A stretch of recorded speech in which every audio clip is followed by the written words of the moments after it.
FPS drops, frame drops, lag, log? Paano nga ba magkaroon ng stable performance while using your phone for mobile gaming? What is up mga momser? This is M&B at sa channel na to, we help mobile gamers maximize their gaming experience. Okay guys, bago natin isa-isahin yung mga possible solutions para maiwasan ng FPS drops sa mobile phone mo, alamin muna natin anong nagkakos ng lag or performance drop sa mga phones natin. Unang-unang reason guys is heating. So possible na walang ventilation or walang maayos na airflow yung mobile phones mo. Baka naglalaro ka na may case yung phone mo or sobrang taas naman ng brightness mo. This will cause more heat generation. Second reason might be your battery is already damaged. Isang mapapansin mo pag sira na yung battery ng phone mo is mabilis tong malobat. And this will really affect the performance of your phone. Kasi guys, pag low battery na ang phone natin, natitweak down automatically yung performance nito. Third reason, internet connection. Of course, this is a very obvious reason. So, check mo ba naka-BLDC ka. Pero one way is to test ping, lalo if nakadata ka. Actually guys, yung mga recent mobile games na uso ngayon, meron na sila mga test ping feature like yung Mobile Legends, Wild Rift. So, check mo lang kung yung nilalaro mong game is meron nito. Fourth reason is server issue while in-game. So, sa part na to, wala tayong magagawa. Pero if ever man na yung game na ina-access mo is nasa ibang server, nasa ibang bansa, uso yan pag gumagamit ka ng tap-tap o kaya naka-VPN ka, malamang sa malamang mataas yung ping mo. So, trying to access yung mga game na hindi available natively sa region na kung nasaan ka might cause lag or might cause FPS drops. Next reason might be your hardware limitation. So, this one, pag bababa talaga yung specs ng phone mo, tanggapin mo na lang.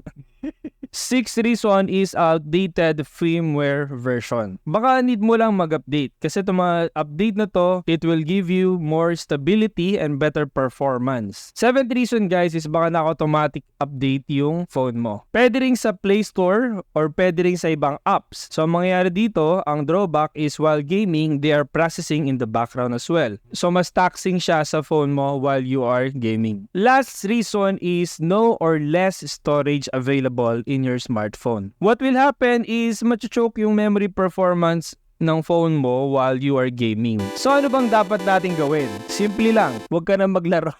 Joke lang, pero ito yung mga simpleng steps na pwede mong itry. Firstly, use Game Booster. So, very basic guys, pag gumamit ka ng booster app, ito na yung bahala mag-optimize ng game mo while you're playing. Normally, may mga built-in naman na game mode yung mga latest phones ngayon. Ngayon, kung wala ka namang booster app, as long as kaya or compatible sa mobile specs mo, pwede ka mag-download sa Play Store ng mga trusted booster apps. And if you want us to feature booster apps, please let me know in the comment section. You will see if may improvement ba talaga sa phone mo pag gumamit ka ng Game Booster. Take note again, kapag mababa yung specs mo, this is not suggested. Close any unnecessary apps or uninstall any unused apps. When you're playing a game, your phone is using a lot of resources. So, kapag meron kang apps na running in the background, they're gonna be taking up some of those resources, which can lead to frame drops. So before you start playing, make sure to close any apps that you are not using. Turn off power saving mode.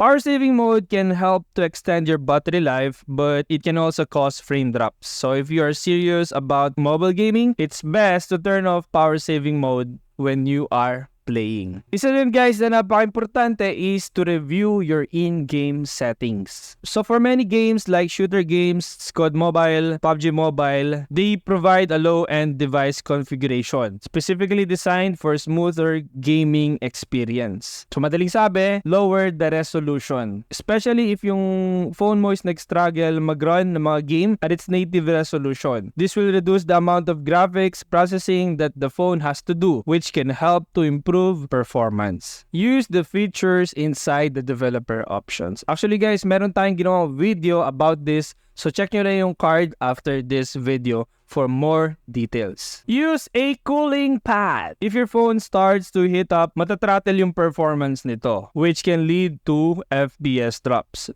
So, para ma-prevento, you can use cooling pad to keep your phone cool. Maraming available na ganito sa Lazada and sa Shopee. And if you want us to do this kind of video, mag-feature ng mga cooling pad, let me know in the comment section. So, kung may cooling pad ka, it will make sure na yung airflow ng phone mo is maganda. Also, look for a place to play na maganda yung air ventilation. Keep your phone clean. As obvious as it sounds, dust and dirt can build up inside your phone. So, pag di mo nilinis yung phone mo, malamang sa malamang, nabablock nito yung airflow, which can cause it to overheat. So, it's important to keep your phone clean to prevent this. Bonus tip, guys, if you've tried all of these steps and wala pa ring improvement sa phone mo, consider buying a gaming phone. Gaming phones are designed to handle the demands of gaming, so they're less likely to suffer from FPS drops. So guys, ito yung mga solutions na marerecommend ko na i-try nyo whatever game you are playing. Pero if you're still facing issue, baka hindi na talaga kaya nung specification ng phone mo. So consider getting an upgrade. So guys, kung meron pa kayo ibang tips and tricks, please let me know in the comment section para makatulong sa ating mga momser dyan. And if you want more tips para ma-improve yung gaming performance ng phone nyo, check